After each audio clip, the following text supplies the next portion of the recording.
आपला भारत. बालदिन हा फक्त एक सण नाही, तो आहे आपली जबाबदारी आठवण्याचा दिवस. प्रत्येक पालकाने, प्रत्येक शिक्षकाने या छोट्या फुलांच्या हसऱ्या चेहऱ्यांमागचं भविष्य जपायचं आहे.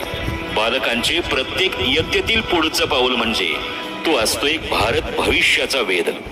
तो असतो अनेक इच्छा आकांक्षांनी भरलेला, चैतन्याने भारलेला, हास्य कलाक्रीडेने ओथंबलेला, आपले जीवन आणि देशाचे भविष्य उज्ज्वल करणारे आजचे ज्ञानी, गुणी आणि संस्कारी बालक हेच खरे उद्याचे भारत भविष्य.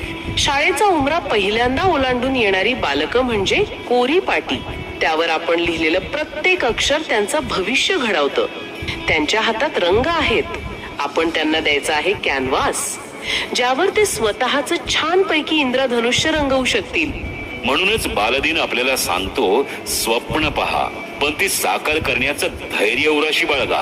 खेळा, हसा, शिका, पण माणूस पण जपायला विसरू नका.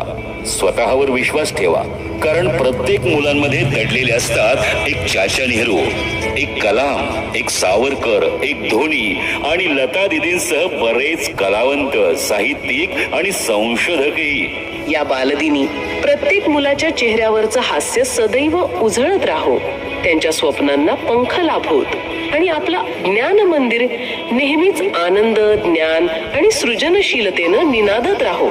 तेव्हा बालमित्रांनो, तुम्हा सर्वांना बालदिनाच्या हार्दिक हार्दिक शुभेच्छा. हार्दिक शुभेच्छा.